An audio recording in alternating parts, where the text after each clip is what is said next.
Good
evening and welcome to the local news. I'm Dick Murphy and I'll be your host for the next 60 minutes. We have a very, very fine program. We have a great committee lined up here and I think you're going to be very happy with this program this week. And I think, are we all set, Mike? Okay.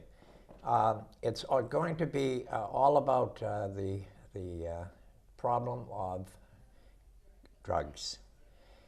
Several weeks ago, we had 3 members of the police department on from Stoughton, including the chief, and it was a very, very good program. So some years ago, maybe 6, 7, 8 years, we're trying to figure it out. The lady down at the end, who I'm going to introduce in a minute, we had her on and some other people, and it was a great show. And I thought, why not do it again? So. Joanne Peterson, you're on. You are the founder and executive director of Learn to Cope, which is a support group for people and members of the families of people that have had drug problems, correct? Yes, that's correct. Why don't you give us a little idea what goes on? And you started, I thought, in Stoughton. Well, we actually started back in 2004, so Okay. last month marked our 10 years as together. Okay. We did start briefly in Randolph, All right. but sadly the meeting grew so large so quick that Stoughton was gracious, the Stoughton Police Station was gracious enough to offer us a room there.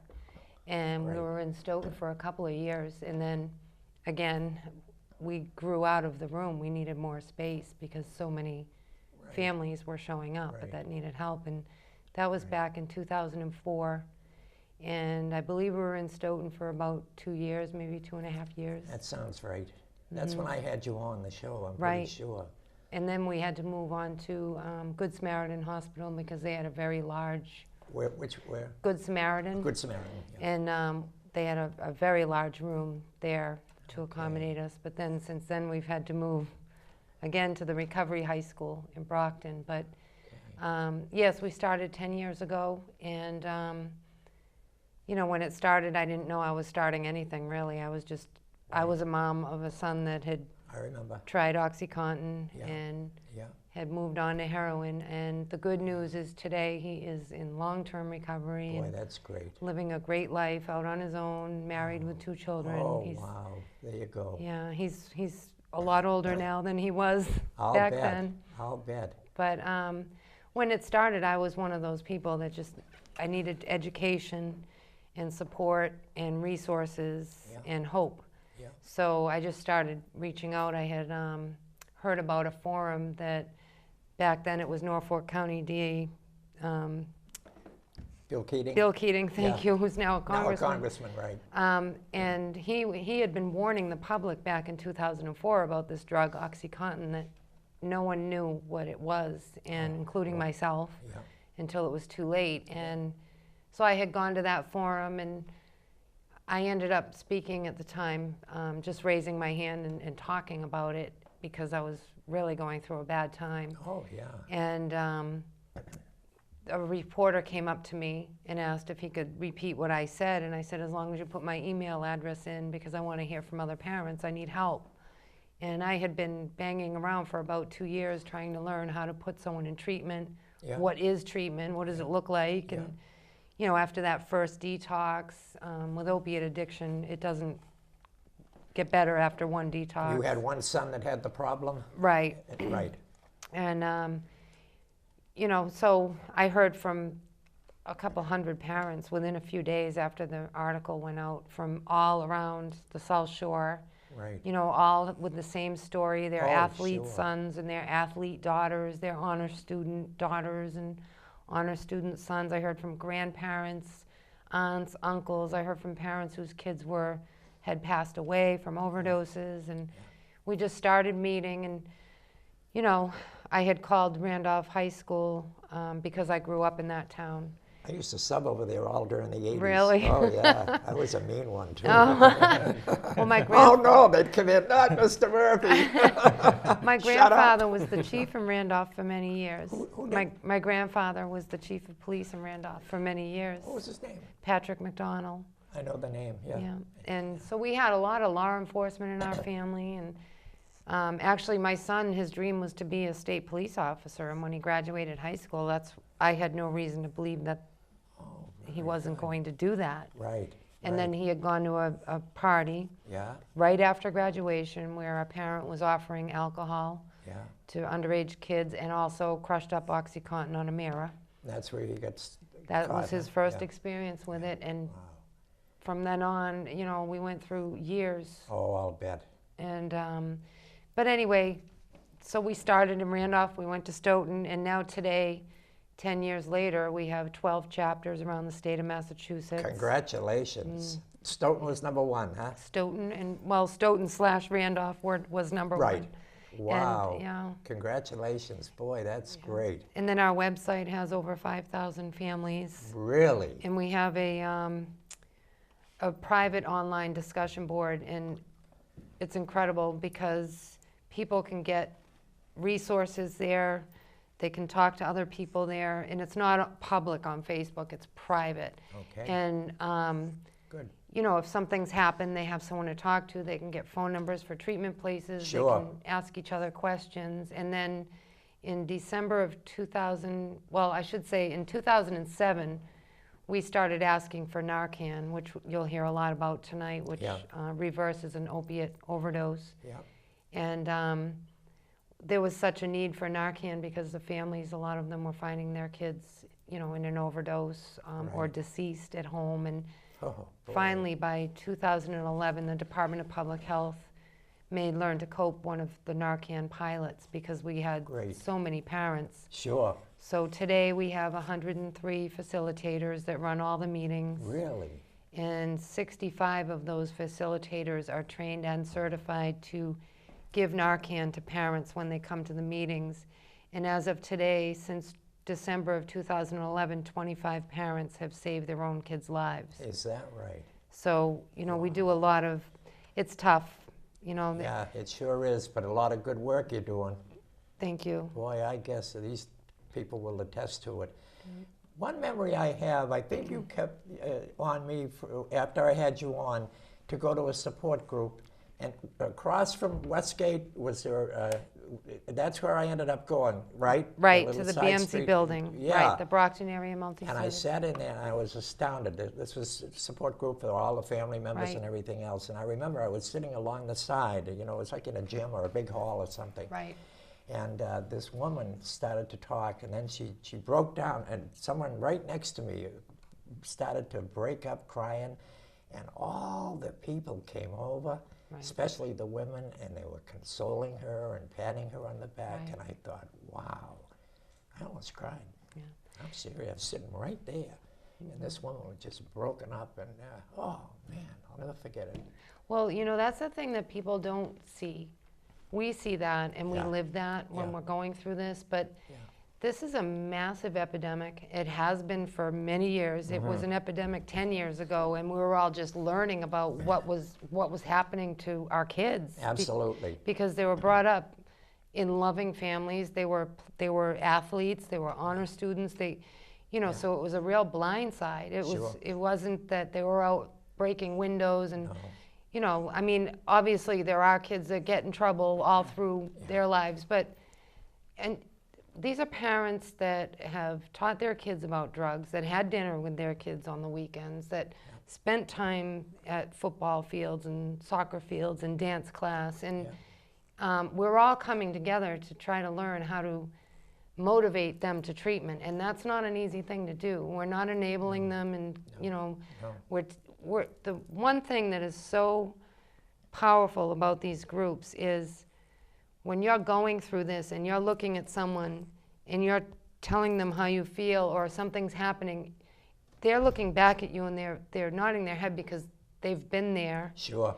And they can offer, you know, real-time resources. Just a pat on the back alone is huge by somebody that's been there, rather than judgment. Is it similar to AA? I've never been involved with any of this, but I just wonder. I've talked to people that have been in AA. Is it similar? It's a similar brotherhood, sisterhood. Yeah. But we're not 12-step orientated. Okay. Many of our kids got better with the 12 steps. Right. But it doesn't work for everybody. I wish it did, but it doesn't. Okay. And it's a wonderful, my son does. It worked for my son. It did. But it doesn't work for everybody. Okay. And with this addiction in particular, sometimes it takes a person a long time to have the will to get better. Yeah. And sometimes for the family, it takes them a long time, you know, to learn that the more we do for them, sometimes the less they do for themselves. Yeah. But at the same time, when your son or daughter, if they were diabetic, and they stopped taking their insulin and they started eating cookies and drinking soda, would you just say, oh, there's nothing you can do, let go? Right. No, you'd try to learn, how can I help you? Absolutely. How can I motivate you to exercise and eat right? And, you know, not that it's something we can do for them, but there's certainly things we can do at home to educate ourselves and them. And when we start to get stronger, when the family starts to get stronger, a lot of times you see their kids get stronger and eventually. So you've seen a lot of success stories, but they're not all success stories, right? We see Some a lot of just don't success, but make it. Sometimes. Or they fall back or whatever. Well, I can honestly tell you that I can't count the number of deaths that over the last 10 years, deaths, yeah. Really? I mean, not everybody makes it. And people that you've known? Continuously. I mean, really? One of the saddest tasks that I have, we just had it again twice last week, was when someone passes away and all of a sudden our mailbox fills with these random in memory of, and a lot of times it's someone we're not even sure who it was, and all of a sudden all these donations will come in lieu of flowers because we helped their family. Sure. And you know, those phone calls, you know, calling that family, that's tough.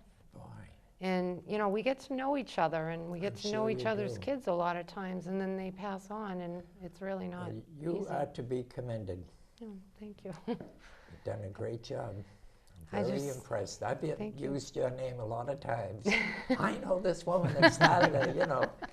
You're like you're a star. Well, no. You know what it is? Yeah. I can't seem to stop doing this. And I think it's because I'm one of those people. Yeah.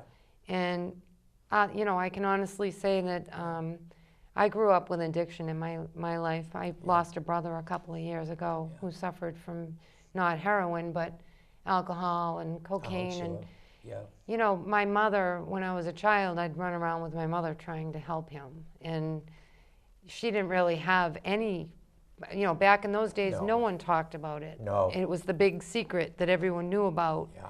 So when it happened to my son years later, after thinking that this could never happen to one of my kids, I'm going to teach them everything. Yeah. And it happened anyway. And then I thought, I'm going to go out and, you know, do something. And you sure did. I Look what hope you that started. it keeps him okay. All right, we're going to come back to you periodically here, but I thought we should hear from Ireland. No, that's not you yet, Mike. You might have the face of Ireland, but your turn is not yet. She got the brogue, though. She's got the brogue in the name. Brigitte. Brigitte, and her middle initial, last initial is B, that's all. We're just going to call you Brigitte. We'll go first names. Sure. Okay. Can you give us just a little summary of how you got involved with Learn to Cope? Yes, so actually almost 3 years ago, my son was given a couple of Vicodins in lieu of payment for a job that he did for someone. How old was he? He was 21 years old. Okay. And within 4 months, he ended up shooting heroin. Really? It went really quick with him. My husband and I, we almost immediately felt that something was wrong, different with him. Yeah. But for the life of us, we had no idea that heroin was even a problem, or we didn't really know what prescription pain pills were. Right. We didn't know that it was an issue. Within 4 months, he confessed to us that he had been shooting heroin.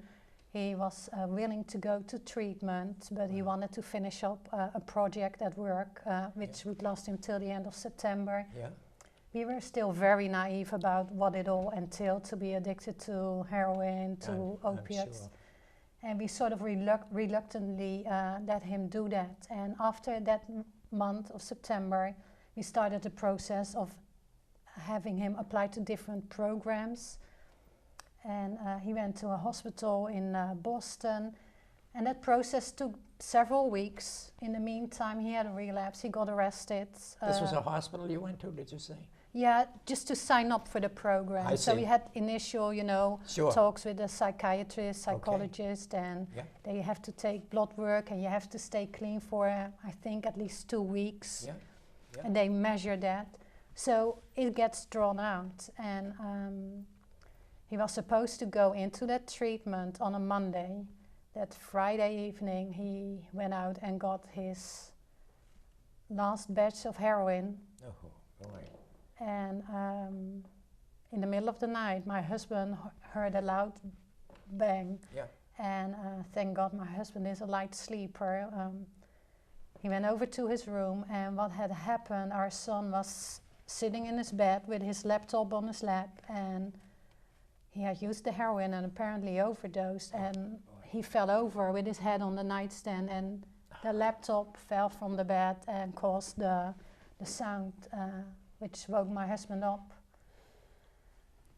Because of Joanne, 2 months before that, I went to her group. I learned about the Narcan. Yeah. I had it at home. I had one vial already assembled. I instructed my husband on what to do in case it happened. My daughter was home from college that night as well. Mm-hmm. We were still in a big shock, but we had the Narcan. Oh, you did? Yeah, we administered it. Our daughter called 911, and they came really quick. They gave him another batch of Narcan, and then they brought him off to the hospital. Right. But I must say, thanks to Joanne, I was somewhat prepared, although you are never prepared to see your son. Is he squared away now, Brigitte? I don't want to say that because I don't want to jinx it. Yeah, that's but true. I'm hopeful. How old is he? How long is he? He's 24 now, so it's 24. 3 years ago. He's been off everything for 3 years, would you say? He had some bumps, some setbacks, Yeah, but yeah. his own willingness to stop it was almost 2.5 years ago. So, Very good. and very he's good. been working at that, in his own way, and so far we are hopeful. Yeah. Yeah, He's doing well today. What, Mike? He said he's doing well today. Oh, Yes. that's good. That's a good way to think of it. Let's go to you, Mr. Irish. He's got a great smile. And we'll be back to both of you, so Sure. all of you. Mike, what's the story with you? Glad to be here. Thank you. Okay. Yeah, the Glad to Duggans have and ya. Duggans and Murphys in the same room. Oh, I'll that tell could you, go and a good or- McNamara. Yeah. This can all go good or bad anyway. So And a Brigitte. sorry, Joanne. I have my shamrock on. Oh, all right. Okay, we'll accept you. All right, what's your story now? I just How old are you, Mike? 28. 28 now. 28. I'm in recovery myself. I got into prescription pain medication in high school. Oh, you did? Yeah, I played 3-sport athlete. I played football, hockey, and lacrosse growing up. And senior year in hockey, I went to go check the person on the other team, and broke my wrist and had pins put in my arm, and I had extensive nerve damage. And the solution to the pain at the time was prescription pain medication. Oh, wow. And it was right before actually a couple years before Lentacope started. How old were you at this time? I was in high school, high school senior kid, year high yeah. school when I started. 18, whatever. I was 17 years old, and with us, when I got the prescription pain medication, of course, I was out of sports for the rest of the year, 2/3 of my senior year. Okay. So, it was always something that kept me active. I was great in school. I was one of the top of my class. Okay. But, from there on out, it just became more about the partying versus anything else. I wasn't playing sports. I was just going to school. It was the end of the senior year for me. So you're pretty much, everyone's a little, calm down. Did you get hooked on the medication? Oh, yeah, And yeah. then now you're out looking to get more? Exactly. For us, prescription pain medication was easier to get than alcohol. Alcohol, when you're Yeah. in high school, you got to find somebody to buy for you. Somebody doesn't remember. want the liability, responsibility. Down It the becomes a Sandpit with a nightmare. six-pack, right? Exactly. Some Yeah. places but with the pain medication, it was right around the time that OxyContin came around as well, and which was easily and readily available anywhere you looked. Yeah. Yeah, and when you hear the word heroin, for me it terrified me. Yeah. When you ask somebody what they want to be when they grow up, and like you said, a state police officer, I didn't ever say I want to be a heroin addict. For me it was No. a professional athlete. It was Sure, a sure. doctor. Something in that line. Did you become a heroin addict? I did, yes. When you hear the word Percocet, or you hear the word oxycodone, or we call them blues, you don't think of it doesn't have that name branding effect. You think of something when you get your wisdom teeth pulled. You think of something when you break your wrist in hockey. But it was heroin in a pill, and all these kids were taking it. And I went to school right down the street from where I grew up, which is at Bentley College, Bentley University. Now I played D2 football over there. And when I went to school, I kind of brought all my friends that didn't get anywhere with me. And, in high school, I grew up with all the kids I played sports with. Sure. So in high school, I had an older brother. I knew everybody by the time I got in there. Yeah. But in college, I didn't know anybody. I didn't really feel like I fit in. I didn't feel like I was a part of. I felt more comfortable with my friends Just from a back lowly home. freshman, huh? Oh, yeah, even with football. So, I would gravitate towards my friends who were doing nothing but, using the prescription pills that eventually led, majority of them into heroin. Yep. They stopped manufacturing OxyContin that you could, abuse it by sniffing or injecting it. They made an abuse deterrent, so a lot of people graduated that way and made their way to heroin, but it also became a very expensive habit. You have a lot of prescription pills that are, $1 a milligram. So, if you have an 80 milligram OxyContin that costs somebody $70 to $80, it's very expensive to keep up on their habit. That's it, out in the street. Exactly, and their tolerance becomes very high. It increases, and so you have all these people that can't afford their habit, and they can't work a lot of the times because Oh, they can't yeah. function. So What do they do? they're selling the prescription pills as a way of maintaining the habit, or they're doing things in other ways to maintain the habit.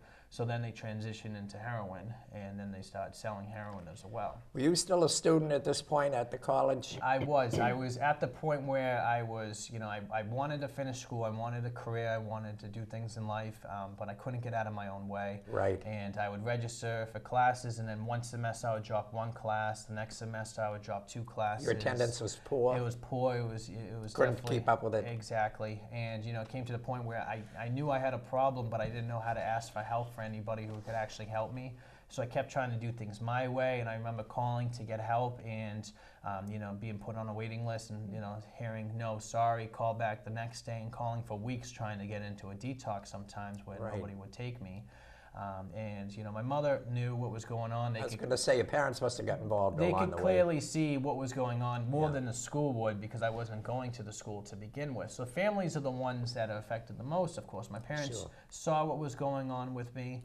My mother would, she didn't know of Learn to Cope at the time, which me and Joanne talk about all the time. She had no idea resources or support groups that were available to her. Yeah. She would call places and they would give her, a list of phone numbers, not knowing who's who and the reputation and what direction to take.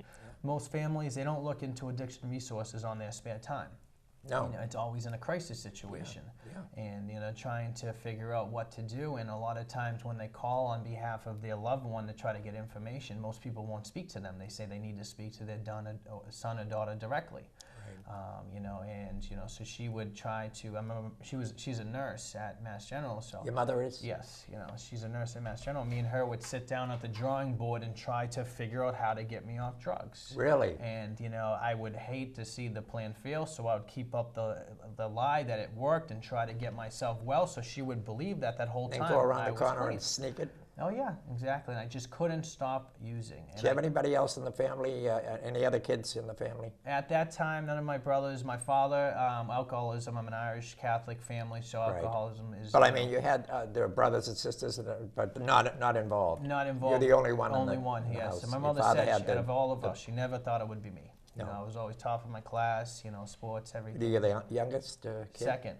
I feel Second like the youngest. second usually gives the most Wow. troubles. I don't know why that is. It's that smile that got you in trouble. You might It watch must it. have been. Girls are looking at you already.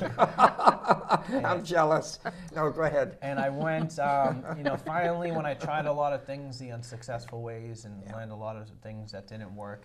You were in your early 20s around there? I was 21, 22, and you know, I attempted to go into a detox, but I would go in there, and you know, a lot of times they would ask me what my plans were when I leave. You know, that's almost like if you have a serious medical condition, going to the doctor and then asking you how should you be treated. You know, how would you like to take care of this? Were you still going to school all throughout this time? At this point, I was at the point where I was still there, but I wasn't going. I was still registering for the class. Not doing well. And not doing well, correct. And you know, finally, I took a medical. My mother actually was working behind the scenes with the school and also a facility that she had been talking to about me possibly taking a medical leave of absence. I took a medical leave of absence from school. You did? I did, and took a step back. And because that's what it required. I kept focusing on the big picture. I kept focusing on finishing school, my girlfriend, my job. You know, it was always something that I was focusing on. I was neglecting to really take a step back and focus on myself, which would take care of all those things in life. Yeah. And you know, I took some things that happened, some friends that I lost, and a lot of pain. And you know, I took a step back, and I went into a detox, and then I transitioned into an inpatient program, a long-term program. Good. And then I transitioned. The first couple Were weeks, you still in school, or did you have to drop out? I took the medical leave of Oh, you absence. said that, right. Yeah. Sorry. And you know, first couple weeks I was completely negative, hopeless. I tried things my way, it never worked. This isn't going to work as well. And then finally I started sleeping better, and I had a whole change in attitude. And I went into the therapist and I said, I don't know what I need to do. Somebody please tell me. I'll take any suggestion you'll give me. And he told me to go into sober living, and I did. And I went to a sober house, and I had all these, preconceptions of what that was going to be. Yeah. I found a lot of young people in recovery, and I surrounded myself with the right people. Is it a residential place? The sober living, yes, Yeah. I lived there. And, I started going, I got sober with the 12 steps, and, I started going to meetings and working on myself, and started working, and, I surrounded myself with people that not only were staying sober, that were serious about their sobriety, but also were having fun. I started learning how to have fun in sobriety, which is huge. I didn't want to get sober to be miserable the rest of my life, and I just didn't know how to have fun without drinking or drugging. And eventually I was able to go back to Bentley and finish my degree. I had 11 classes to finish, and I had 8 4.0s and 3 3.7s. Did you get your degree? I did. I did better in school than I've ever done in my life. Did this lady down there? Let's hear it. Yeah. We didn't meet until long after he was already in recovery. Who says the Irish can't do it? And after time, That's great. Yeah, after time, just how Wicked Sober kind of got started is, slowly but surely, sobriety is attractive. Like you said, nobody wants to be a drug addict. And No. People started reaching out, friends started reaching out that felt more comfortable with me, seeing how well I was doing, talking about what was going on with them. My father included. He was one that, reached out to me eventually, struggling with his own alcoholism to get help, and we helped him get him into a program, and he's actually celebrating 2 years sober next week. And How do you continue to be off drugs? What keeps you going? Do you go to the meetings at? For me personally, I do Yeah. things every single day. If I'm a diabetic, I need to take my insulin, and I need to eat healthy. And Okay. all of a sudden, 6 months down the road, I still have to do those things. Do you go to the support group? I don't, because families. I actually encourage a lot of families to go, because Do you feel it's behind, or you have to work at it all the time still? You could, of course, I come through periods where I'm complacent, like anybody does in life, but There'd be would there be a chance of relapsing at this point, or do you think you get it behind you? I know I'm not cured. I know you there's do? no cure. No, I know I'm not cured. That's you're right. I That's know what there's mean. no cure for addiction. It's a lifelong process. I have to do things every day to take care of Is that myself. why you go with this group? Well, with us, with Yeah. Wicked Sober, we actually run a support service where we Okay. work with addicts directly, and we make phone calls with them to help them find programs, because if you're on a waiting list, it's very, it can throw somebody off, and a lot of times an addict behavior is to sleep all day and be up all night. Oh, I'll So by bet. the time they wake up at 2 o'clock in the afternoon to make Yeah. a phone call, every Yeah. place is full, and they have very difficult time getting in there. So we try to schedule, wake-up calls, give them information on the best times to call, resources that they might not know are even available. But believe it or not, a lot of it is the families that contact us. And the families are trying to understand the disease. They're trying to understand what they should do, and we try to educate them on resources, things to look out for. We encourage them to get involved with Learn to Cope meetings that are in their area. We bring them to the website, because with my addiction, at first, I had no idea what I was doing. I was a newcomer. I went into the meetings, and some people that were in there, they had some time, that knew what they were doing. They led me the way. They gave me some information, some suggestions, and really held my hand for a while. And Did you go to Learn to Cope?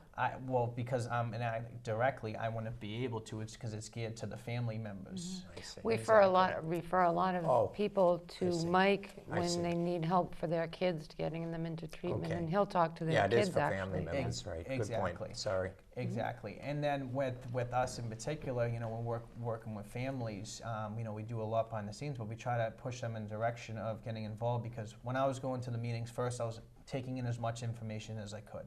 But after a certain amount of time, I had to give back and start giving that information to newcomers. And Right. the same thing goes with the families, with Learn to Cope. At first, you go in there, and it's a very uncomfortable process. You walk in there, you don't know anybody. It's not an easy thing to talk about. People are very ashamed, and there's a lot of Sure. guilt when it comes Sure. to the stigma of addiction. But after a certain amount of time for the families, you see that they start giving back and helping new families, which in turn is helping them get out of their self and feel better. And the healing process has to start, it has to be on both sides of the street. And that's why Okay. it's so important for the Learn to Cope Got to meetings. go on to Jay now. Of That's course. very, very well spoken. I'm very impressed, Mike. Good job. Good job. For an Irishman. Yeah. Runs in the family. Jay McNamara, another Yes. Irishman. That's correct. You've seen this right out there on the streets, haven't you? Yep. Tell me what you Firsthand. see, and what did you think of what this young fella had to say? Very interesting. Yeah, wasn't Congratulations. it? Very much Thank so. you. Very Thanks. much Getting so. sober. Very good. Yep, so I'm here. Thank you for having me, first of Oh, all. glad I'm to here to be- represent the Glad to Stoughton have Fire you. Department. You're a paramedic, did I That's say correct. it right? Yep, paramedic Stoughton with the Fire Stoughton Fire Department. Department. Okay. Yeah, and unlike many communities in the area, Stoughton and surrounding communities, the fire department is runs the ambulance, is the primary Yeah. medical provider for the Yeah. town. Yeah. Directly run the ambulance. Yeah.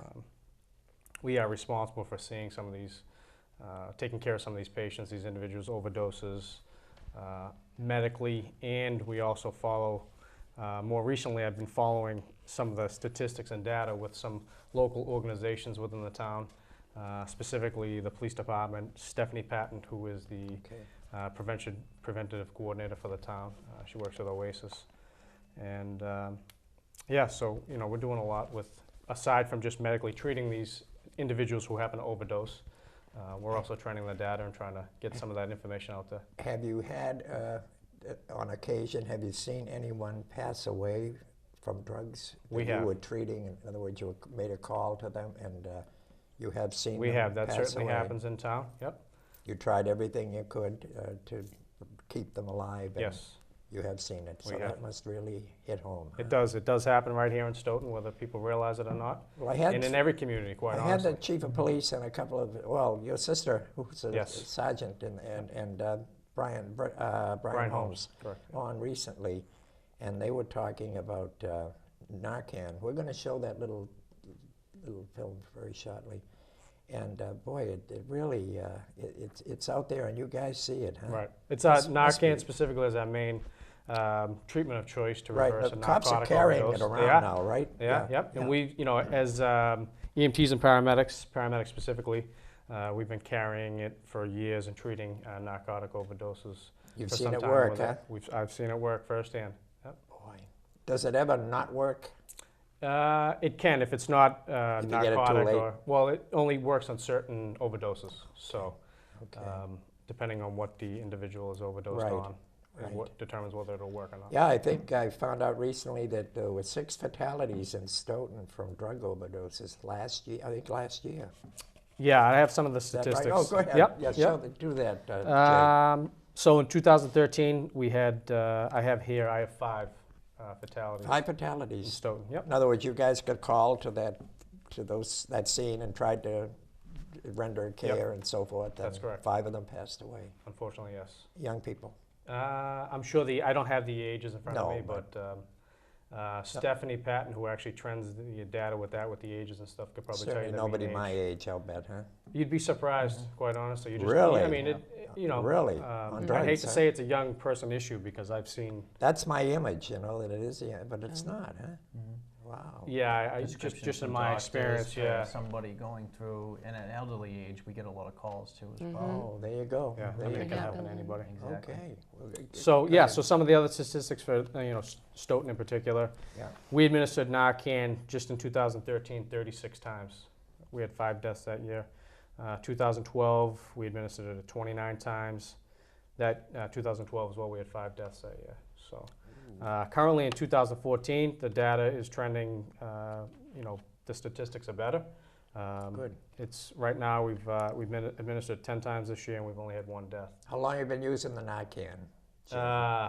I've been a paramedic now about approximately 15 years. I've been trained in it as long as I've been a paramedic. They've had Narcan So that I'm long, sure it huh? goes back even. It goes back. I know it does. It goes back much Oh, I further. thought it was something fairly new. It's new for, say, first responders. Okay. Paramedic, paramedic training. Trained paramedics have been able to administer for some time.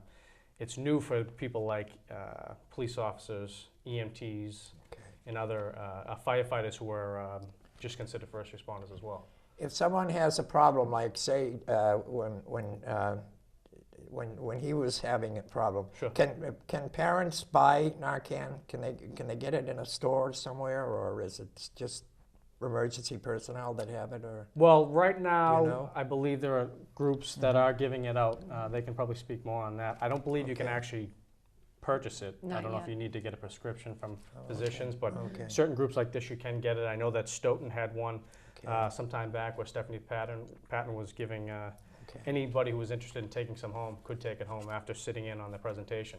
Okay. But yeah, so So- it is available. Okay. I don't think it's as simple as going to a drugstore and No. purchasing So in your it yet. time, I think they're going that way. Your time on the fire department, have you seen these overdoses increasing?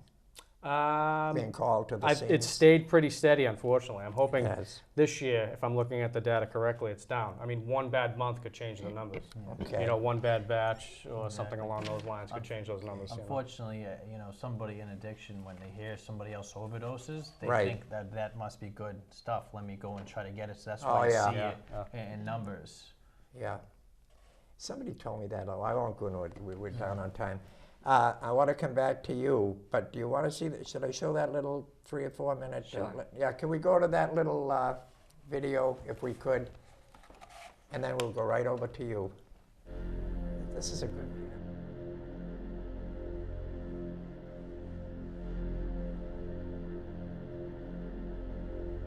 Joey! Joey! Joey! Joey! Oh my god! Oh my god!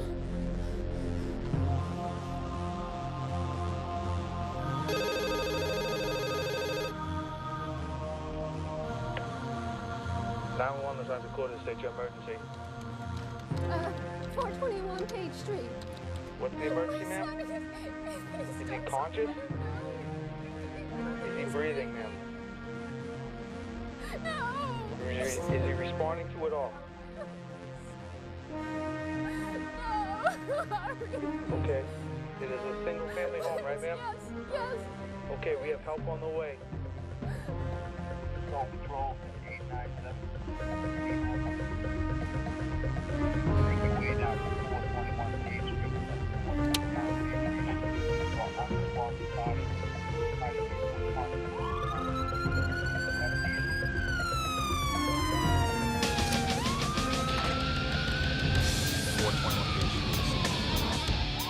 Responsive male.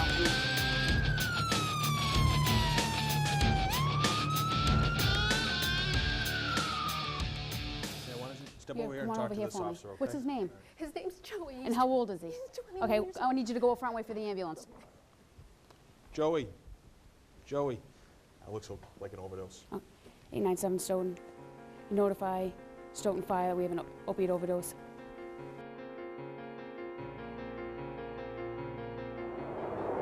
Joey! Joey! Joey!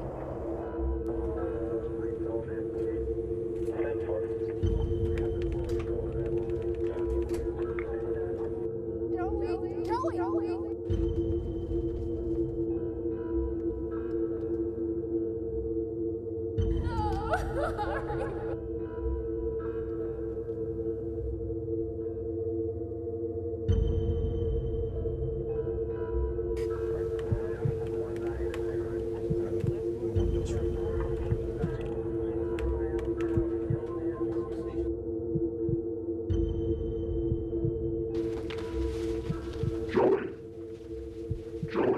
You hear us, Joey?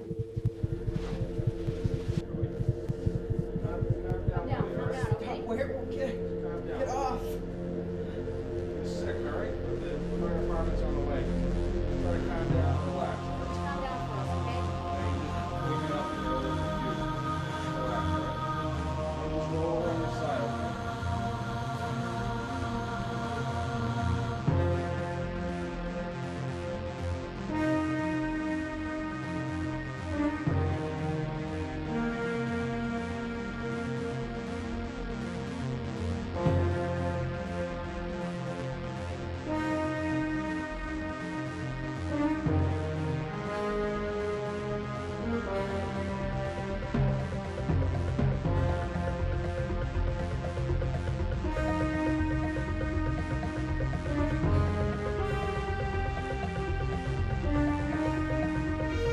You seen that before? Yes, we did actually just Oh, see that okay. recently. That's and very yes, good, Very isn't good it? video. It is. Dramatic. Have you seen it too? I have, yes. Yeah, Yes, okay. I have. Mike? The first time seeing it, Oh, okay. It brings it home, doesn't it? it huh? does, yeah. Wow. It just, Okay, we're going to skip around now. We got 16 minutes. Remember, we started at 58. Joanne, I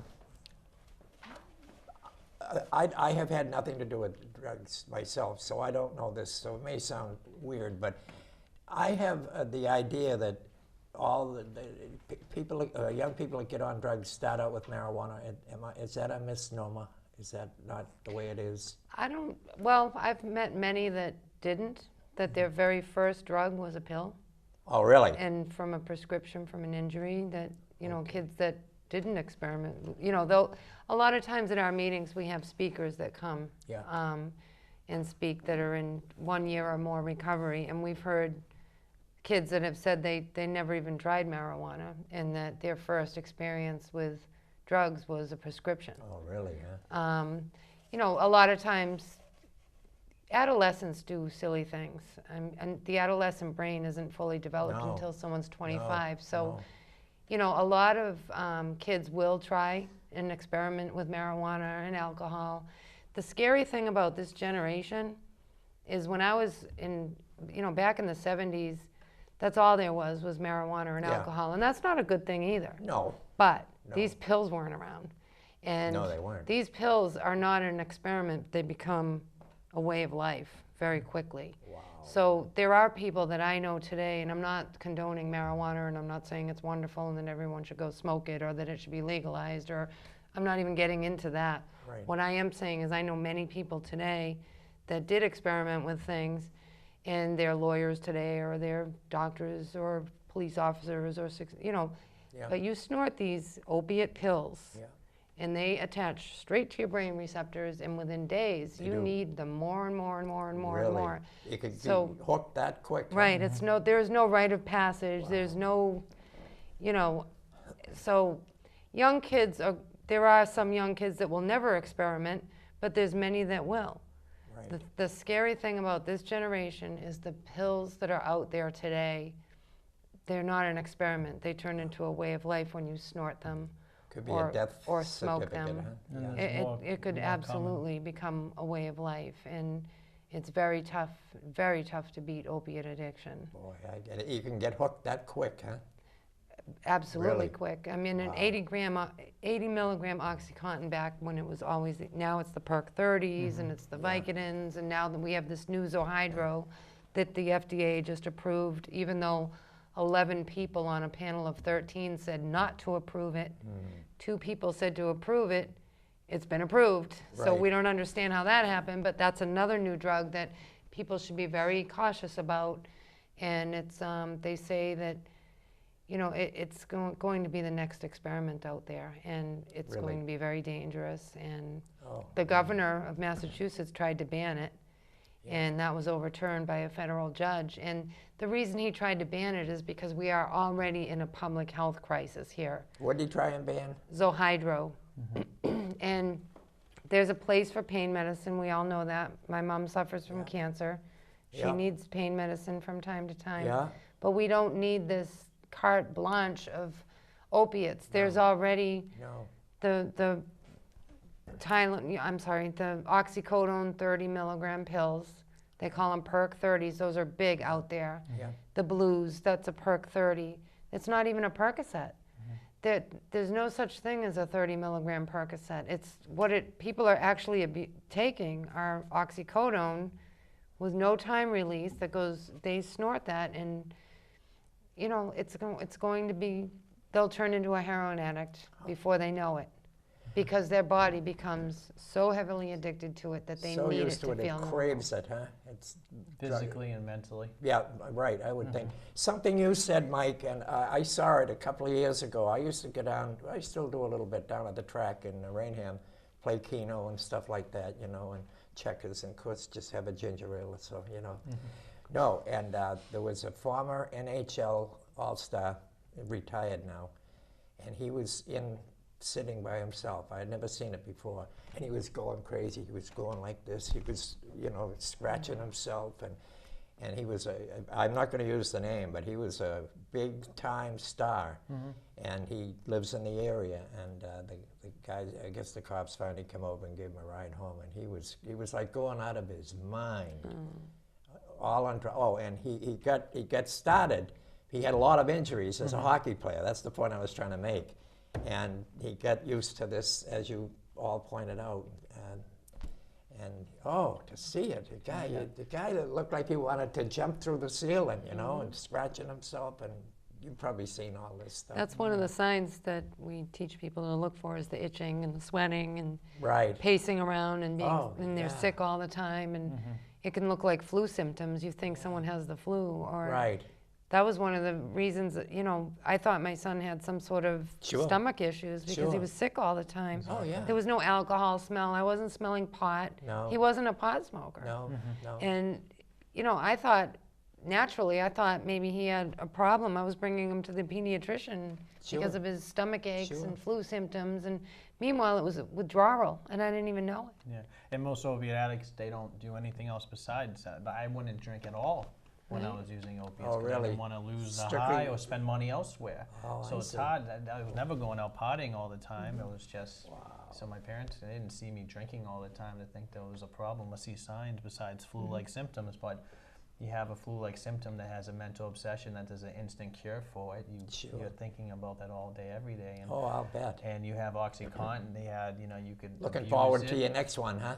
You could abuse it. Just, it wasn't even enjoying the high though. Really? It wasn't They even don't enjoy high. it. It was just the fear. Just to keep going? It was the fear of being sick that continuously Physical kept me aspect. going. The physical Oh, aspect. wow. When I took something, it made me feel like I do right now. It just made me feel normal, so I could go and try to go to school and try to function Really? normally. Yes. Oh. I can't even tell you the amount of people that contact us looking for help that are on prescriptions only that they're being given by doctors. You know, Suboxone along with Klonopin and benzos, and together combined. You Oh, know, it's just Deadly.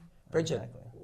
what is it like now? Is your relative squared away that had the problem? Yes, he is. He's not going to any meetings or so. He's going Okay. to a therapist, and that seems to work really well for him.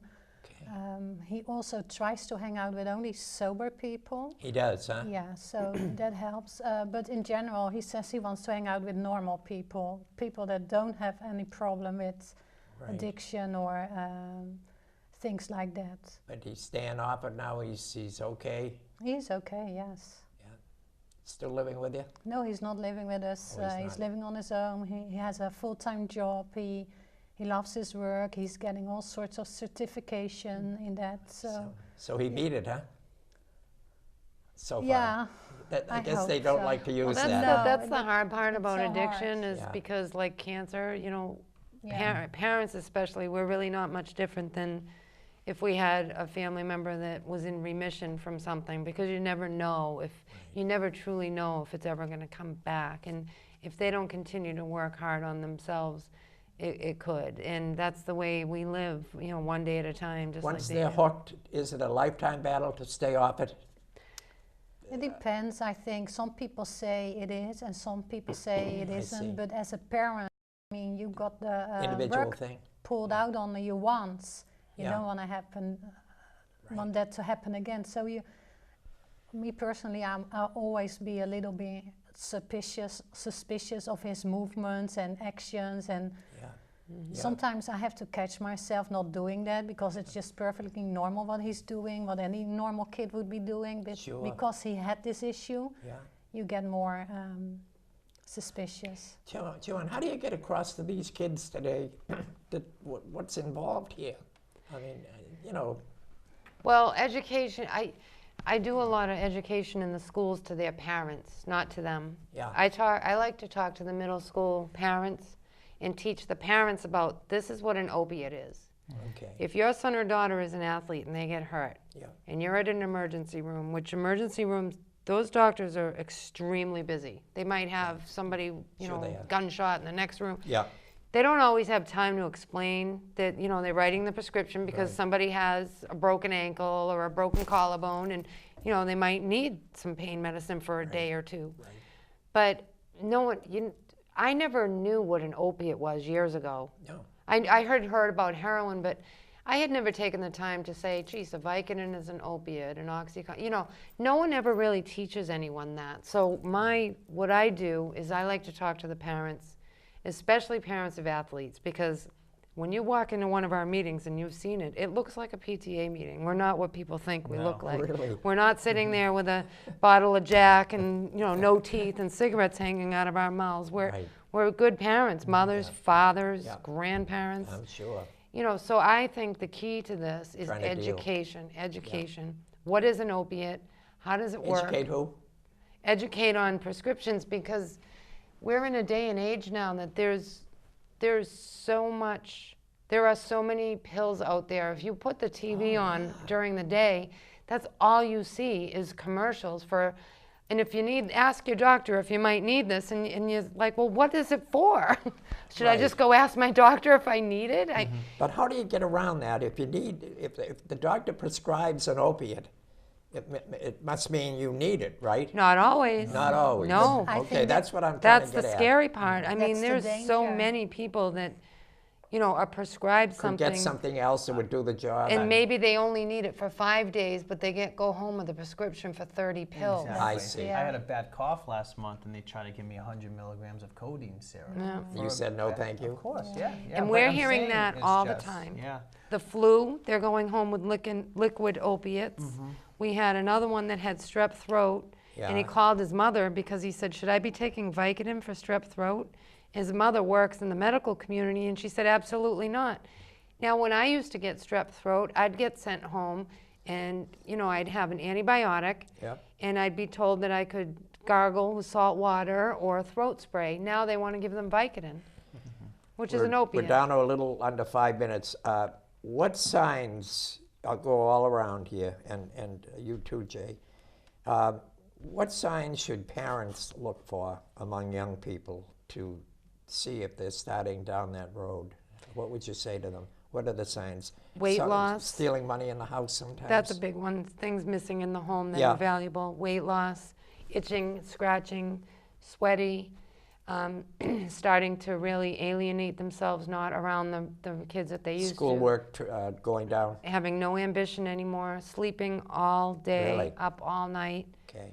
just changing into somebody different. You would have, usually if they're hooked now, like there'll be a marked change in their conduct. Yeah, they start picking their skin, and really picking their skin. Okay. And then, You're all nodding yes. yeah, so and I you guess- can buy home drug test kits if you really want to know. Oh, you can? Yes, you can. Yeah, in my son's case, his physical appearance was changing, and he got sick Really? a lot, like flu-like symptoms. And we seldom have the flu in our house, so it was really curious that he had the flu like every other week. Oh. But still, I didn't know. You didn't realize it at the time? No, I huh? didn't realize it Right, at the time. right. There were virtually withdrawal signs and There stuff. was when he withdrawal signs, yeah. Yeah. And I remember once getting into his, at that time he was still living at home, into his bedroom, and he was sweating profusely. Really? The bed linens were totally soaked, and I thought that was strange, but I did not put that together with I the would issue. think if I was a teenager today, I would think I'd be scared out of my boots to hear that, hey, if you take this step, you might die. Yeah, but the thing is, they isn't don't that a- think about that, Yeah. because I think that don't? is the crux of the issue. Well, It's a prescription drug. Exactly. Your We dad want- might use it, and you think, hey, it's not marijuana, it's not alcohol. My dad gets it from Yeah. the doctor, so it should be okay. It Oh, should be okay. safe. All right. Yeah. And to make matters worse, after my son had overdosed, a year later, he got into a car accident. Somebody hit him on his bicycle. He was brought to the emergency room, and the doctor wanted to give him Opiates. Oh opiates. boy. So even the doctors don't even know what they're doing with this medication. Even if somebody tells them, I've had a problem in the past, they say, but you're going to need this. Wow. I'm going to give you about a half a minute each, starting with Jay and ending up with you, because we are down to 2:19 in the hour. See how quick it goes when you're having a good time? Yeah. See, Mike, you were entertaining us. Yeah. And it's just, we got to have more, we need more. Just little thoughts, maybe a half a minute each or so. Jay? Sure. I'd just like to let the general public know that different organizations in town are here to help, along with the fire department, the police department. Okay. Stephanie Patton, like I said, it was a prevention coordinator with Oasis and stuff like that. Yeah. There is some resources out there if anybody should need anything with any one of those departments. I'm sure they're willing to help. Okay. And specifically with the fire department alone, if anybody has any information or questions for me, they can contact me anytime. Is there a support group in Stoughton, I wonder? I'm just curious. Well, we had to move it to Brockton because we needed a oh, bigger it's spot. Brockton. Same with Easton? Probably none down there, huh? I don't know. No, there's Quincy and there's Brockton. Okay, Those are the so closest. if you don't have it in your town, you can get it pretty close. Mike, quick. Yeah, first I just want to commend everybody for the work that they're doing out there as well. You know, we're talking about trying to how to reach somebody, and you know, with me, when my mother tried to approach me, I take more of a defensive approach a lot of the time. So, Yeah. you know, a lot of times by having somebody speak to them who's gone through it, you can kind of break through some barriers of communication. So that's when we're getting a lot of positive feedback from the families being able to assist in that department. So. Very good. Yeah, I would Brigitte? like to say that for parents, you know, oftentimes you feel like a failure, you feel ashamed of it, and I think the parents should know, you know, that they are not the only ones out there, that there is help, that they should go and Very get true. the help, Very because the true. sooner they can get help for themselves and their children, the better the outcome is going to be. Final word, 33 seconds. Just to get educated on what's out there. Adolescents will make decisions sometimes like texting and driving. No matter how much you warn them, they might still do that. You know, getting pregnant at an age so adolescents sometimes feel invincible. So that prescription, you know, hopefully they won't try it, but be armed with education, learn about what's out there, and Great job. that's it. Thank you. I wish we had another hour. We I just really got do. started. Come to Taunton. This was great. Did you?